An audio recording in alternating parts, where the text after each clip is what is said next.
വലൈക്കും വറഹ്മത്തുള്ളാഹി വബറകാതുഹു. ഇസ്ലാമിക് സ്പീച്ച് ടിവിയിലേക്ക് സ്വാഗതം.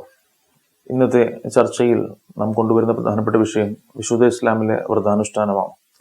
വ്രതാനുഷ്ഠാനം കൊണ്ടുള്ള പാരത്രിക നേട്ടം നമുക്കറിയാം, മതം നിർബന്ധമാക്കിയ ഒന്നാണ്. മതം നിർബന്ധമാക്കിയ വിഷയങ്ങൾക്കൊക്കെ പാരത്രികമായി വലിയ നേട്ടമുണ്ടെന്ന് മതം പഠിപ്പിച്ചിട്ടുണ്ട്. വിശുദ്ധ ഖുർആൻ അസന്നിഗ്ധമായി പ്രഖ്യാപിക്കുന്നു, യാ അയ്യുഹല്ലദീന ആമനു കുതിബ അലൈക്കുമുസ് സിയാം, അല്ലയോ സത്യവിശ്വാസികളെ, നിങ്ങൾക്ക് മേൽ വ്രതം നിർബന്ധമാക്കപ്പെട്ടിരിക്കുന്നു. കമാ കുതിബ അലല്ലദീന മിൻ ഖബ്ലിക്കും, നിങ്ങളുടെ മുൻഗാമികൾക്ക് നിർബന്ധമാക്കപ്പെട്ടതുപോലെ. ലഅല്ലക്കും തത്തഖൂൻ, നിങ്ങൾ മുത്തഖീങ്ങളിൽ പെടാൻ വേണ്ടിയിട്ട്, നിങ്ങൾ സൂക്ഷ്മശാലികൾ ആയിത്തീരുവാൻ വേണ്ടിയിട്ട്. വളരെ സുന്ദരമായ പ്രഖ്യാപനങ്ങളാണ് നമുക്കിവിടെ കാണാൻ സാധിക്കുന്നത്. ഒരു മനുഷ്യനെ സംബന്ധിച്ചിടത്തോളം അവന്റെ ജീവിതത്തിൽ സൂക്ഷ്മശാലിയായി തീരുക എന്ന ഉദ്ദേശത്തിൽ നോമ്പ് നിർബന്ധമാക്കപ്പെട്ടിരിക്കുന്നുവെന്നാണ് മതം പഠിപ്പിച്ചത്.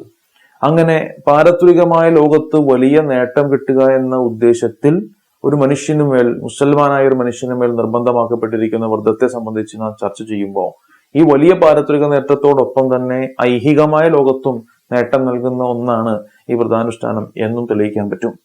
എങ്ങനെയാണ് പാരത്രിക ലോകത്തേക്കുള്ള നേട്ടത്തെ എണ്ണിത്തിട്ടപ്പെടുത്താൻ സാധിക്കുക? എണ്ണിത്തിട്ടപ്പെടുത്താൻ സാധിക്കാത്ത തരത്തിലേക്കുള്ള വലിയ പ്രതിഫലമാണ് ആ ലോകത്ത് കിട്ടുക എന്ന് മതം പഠിപ്പിക്കുന്നുണ്ട്. ഒരു ഹദീസിലൂടെ മുഹമ്മദ് റസൂലുള്ളാഹി സ്വല്ലല്ലാഹു അലൈഹി വസല്ലം തങ്ങൾ പഠിപ്പിക്കുന്നു, കുല്ലു അമലി ബിനു ആദം ലഹു, ആദം സന്തതികളുടെ എല്ലാ അമലുകളും അവന് തന്നെയുള്ളതാണ്. ഇല്ല സൗം, നോമ്പൊഴികെ. ഫഇന്നഹു ലി, അതെനിക്കുള്ളതാണ്. വഅനാ അജ്സി ബിഹി, നാമാണ് അതിന് പ്രതിഫലം കൊടുക്കുന്നത്. വലിയ പ്രതീക്ഷ നൽകുന്ന വാക്കാണ്. നോമ്പിന് പ്രതിഫലം കൊടുക്കുന്നത് നാമാണ്. അതുകൊണ്ട് ആ വലിയ പ്രതീക്ഷയോട് കൂടിയിട്ട് നോമ്പ് നോൽക്കാൻ സത്യവിശ്വാസികളെ പ്രേരിപ്പിക്കുന്ന സുന്ദരമായ ഒരു ഹദീസാണ് നാം ഈ കണ്ടതെങ്കിൽ, ഈ വലിയ പാരത്രിക നേട്ടത്തോടൊപ്പം ഐഹികമായ ജീവിതത്തിലും നോമ്പ് കൊണ്ട്, വ്രതം കൊണ്ട് നേട്ടങ്ങളുണ്ട്. ആ നോമ്പിന് പിന്നിൽ ആരോഗ്യമുണ്ട്. ആ നോമ്പിന് പിന്നിലുള്ള ആരോഗ്യ രഹസ്യങ്ങൾ എന്തൊക്കെയാണ്?